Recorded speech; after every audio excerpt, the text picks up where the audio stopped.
Hello, welcome. We are finishing up our Greek black figure, red figure vase tutorial.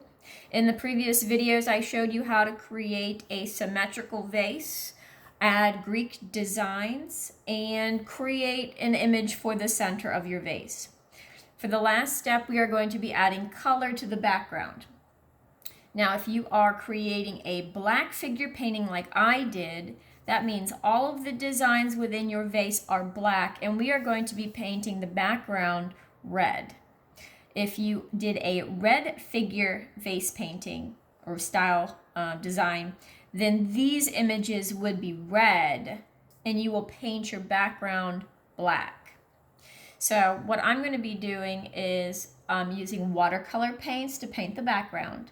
If you do not have watercolor paints, that is fine. You can use a colored pencil or marker or crayon. Any of those things will work. I'm also using an aqua pen. Or an aqua brush. This is a watercolor brush. The inside has water, and that way I do not need a cup for water. All I have to do is squeeze the handle here, and water is going to come out onto the brush. So I'm going to put a piece of paper under my vase. That way when I paint it, it doesn't get all over the table. So here's my watercolor palette. Up here is my plate where I'm going to be mixing colors. And down here are my variety of colors. So what I'm going to do is I'm going to squeeze a little bit of water out here on the bottom, or on the palette here. And I'm going to use this red color. This red color right here. I'm going to add it right here. Okay. There's a sponge over here I can use to wipe off my brush, but I'm not going to do that. You could also use a paper towel. This is a little too red, so what I'm going to do is I'm going to add some orange to it as well. So I'm going to squeeze out some water onto this orange to liquefy it, because watercolor paints are dry until you add water to them. Adding water liquefies it and makes it usable paint. So I'm adding some orange here. So now I have an orangish red color. If you look through the slides on the video that I sent you, the presentation, you'll notice that when I say it's red figure painting, the clay background of the vase actually looks kind of a reddish orange. So we're making this a reddish orange color. So now all I'm going to do is, now that I have my paint mixed up, I'm going to simply start at the top, and I'm going to go left to right when I'm painting. And I want to make sure I go left to right, because then it's a lot cleaner design, and you're not going to see so much of your brush strokes.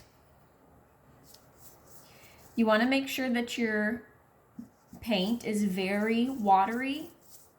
That way it flows really well. Okay.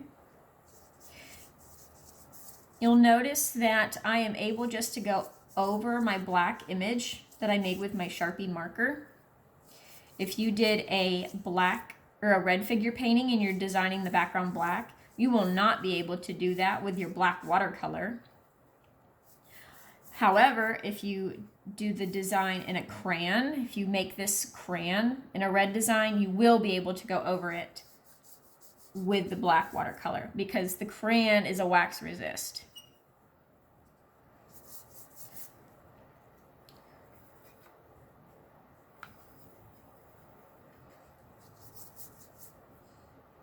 So I'm just squeezing out some more water to go back and forth.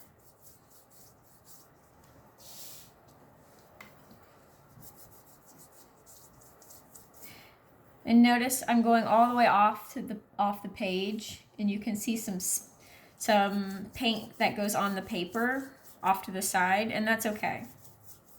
And that's why I wanted to put a paper under there, so that way it didn't get on the table. Oops.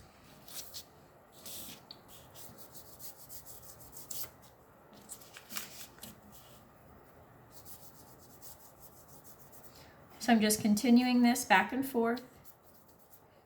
If you want this to be darker,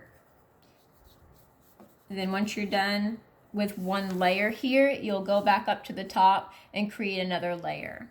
The more layers you add, the darker it will become.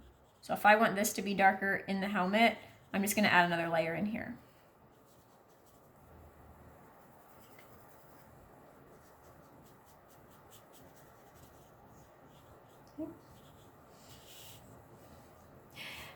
And then once you've painted the whole thing, you can take the background off and let it dry. And that's all there is to it. If you have any questions, feel free to email me or contact me on Google Classroom or rewatch the video.